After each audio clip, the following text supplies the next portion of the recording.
Hi everyone. Thank you for watching my video as well as my Medium and Substack post last week. After that, I got very much encouraged by all of your outpouring of support and encouragement.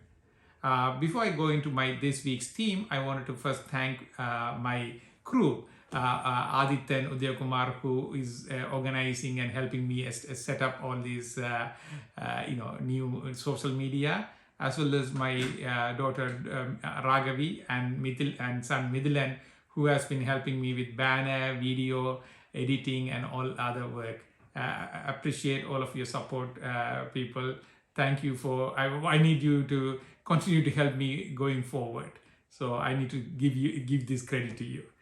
And so when I thought about what should be the next topic about, it has to be my foundation. My foundation is family. It came from my father, my grandfather, my paternal and maternal grandparents, as well as my mother and family. So I'm going to talk a little bit about that. So in that, first I'm from northern Sri Lanka, Jaffna Peninsula, and a small village called Puloli. That area is pretty, it is very beautiful place, but it is an arid land. What it means is most of the time is a dry land, but it has a monsoonal, tropical season, one season every year. So because of that, a lot of the people who lived in there, they had to move to southern Sri Lanka to go and do farming as well as business to earn some money. In that order, my grandfather, my maternal grandfather, he went to all the way to the south and he built a business there, a small store, and there he will go for years and then he'll bring money to raise my mother and their siblings. And my father's side, my paternal father started a small grocery store in our village. After that, my father, who was working outside as a station master in the government job, came to join him to expand the business. When my father came to the business, it was a small, a tiny grocery store in our village. My father, being an entrepreneur, he understood that village needed a lot more than that. For example, there are houses being built from, it used to be very small huts and all that. It started being built into cement houses, structures. As well as there is farming, it started expanding.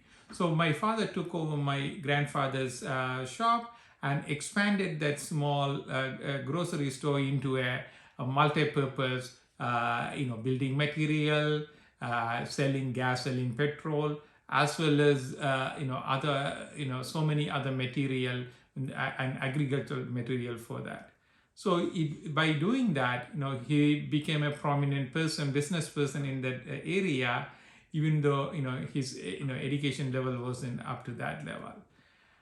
After that, but my father was always a family man.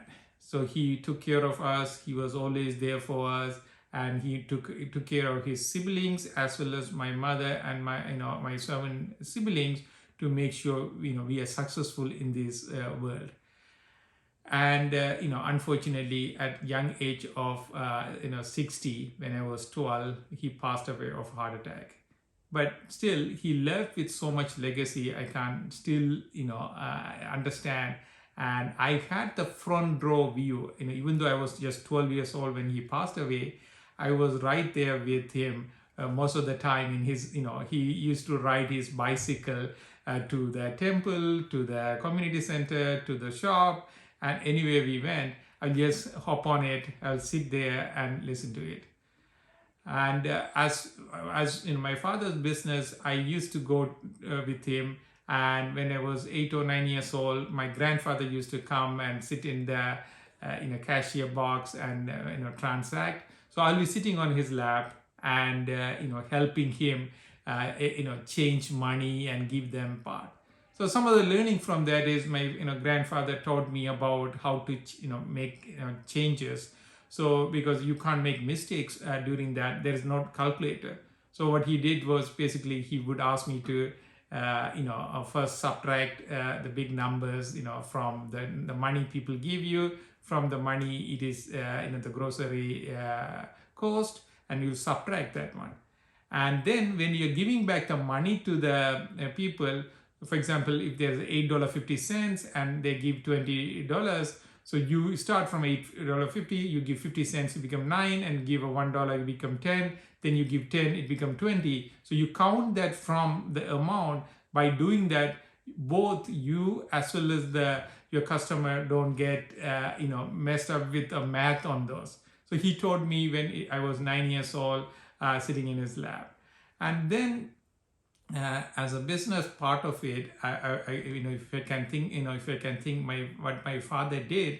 So he, as I said, he landed and then he expanded the business into this area.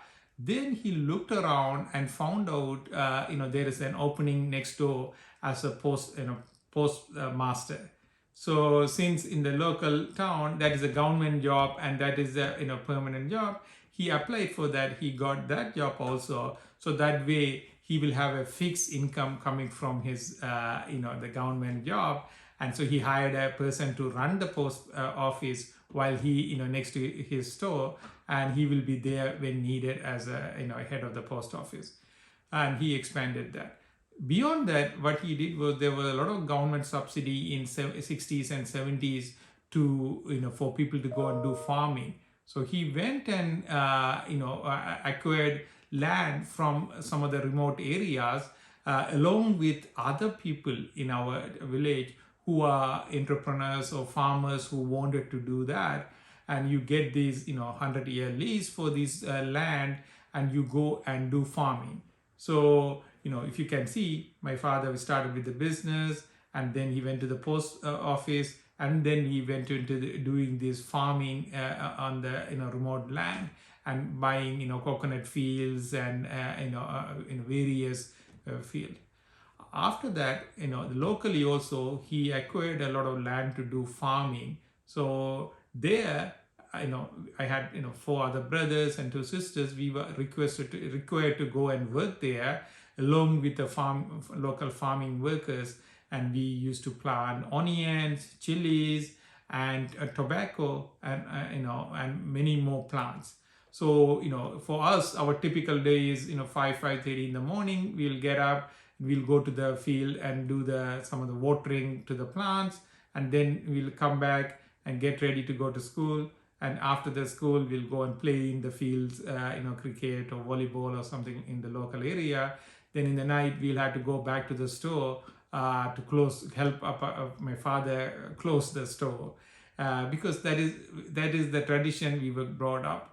And because of all of those hard work and long hours, we work from 6 actually I would say my father worked from 6 o'clock in the morning till 8 or 9 or 10 o'clock in the evening. We will join and help him, and by monitoring him and watching him do this, I was able to get that work related discipline to be able to do that. Because when you're doing farming, you can't take a day off, or you can't take saying we'll do next week. You have to get it done, those part of it. And the second part of a third part with the family, and then business, and the third part is my father was very philanthropic. So he wanted to make sure our village gets noted by the community, as well as expand our cultural affairs. So he became the head of our temple, which is called Valibra temple, which is one of the prominent temple in our area, and he became the head of the it's called Dharmaharta, and head of the temple to expand the temple. And he worked with local prominent local people to collect money and build Rajagopura, the tower which stands in front of the temples, to build our customs and what do they call, our cultural part of it. And on top of it, he was, very much there to help people. Again, I wanted to know about my father. He never liked to be in front of the stage or the camera or talk about all of those things. He will be the guy who gets work done. So he will contribute by doing, all of these work and contribute money and making sure things get done. And if you look at it, one of the habits I learned, my kids still complain about, is that whenever I go to an event or party, I go early, I stay until everybody is gone, and then only I leave the party. Because that I learned from my father. When I remember going to the temple and they will have this general meeting or some event, after that, you wouldn't see my father in the front of anything, but he will make sure things are going smoothly. After everybody is gone, he will stay there and make sure that financially all the collections are accounted for, as well as all the cleaning work is completed, and then making sure all the laborers are paid before he leaves the facility. So those are the habits you learn as a young man when you go into the entrepreneurship, when you are working with technician in the lab, or working with a customer facing team, or engineers who are doing things. You are there for to complete all of those part of it. I talked about my father and my grandparents, but our solid is our mother. She's just turned 91 last week, and she's still going strong. And my father passed away when she was only 52 years old, and she has been taking care of our family since then. Until my father passed away, my mother was in father's shadow and helping everybody, but she doesn't get out and tell about it. But once my father passed away, my mother get involved, and she became our head of the household and took care of the shops. While one of my brothers came and ran the business, as well as became the community leader to help with many of the activities. So if you look at it, so in addition to that, when we were doing farming and all that, we were involved.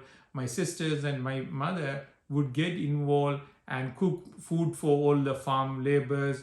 When the harvest is done, and all the like onions, chilies will come to our house, and we have a field where we dry them before we ship them to other places to sell it. So we worked on all of them together. So as a family, we worked on all that. To summarize all of these, I went about many of these areas. I learned risk taking from my father.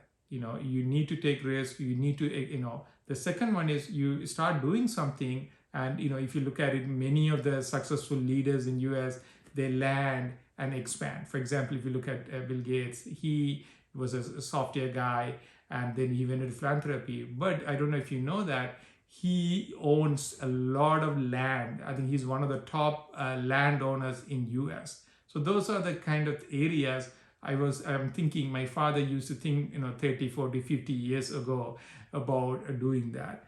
And then when he was doing it, partnership and trust. So he brings other people, because you can't do everything alone. So he bring up other people. Because another thing is, all my startups, I had 5 or 3 or 4 founders. The reason being, there is work, you need a lot more support on that. And as I said, the hard work, we work, my father worked from 6 a.m. till 9, 10 p.m. Same thing, we were taught to do that from the very young age. And then you need to make sure you appreciate your supporting system and all that. So thank you. Hopefully you enjoy this video also about family and foundation, which built for me to get to this level. And hope I will continue to give more into that. But please share this one with others, as well as follow me on the Medium Substack. Anyway, thank you for listening.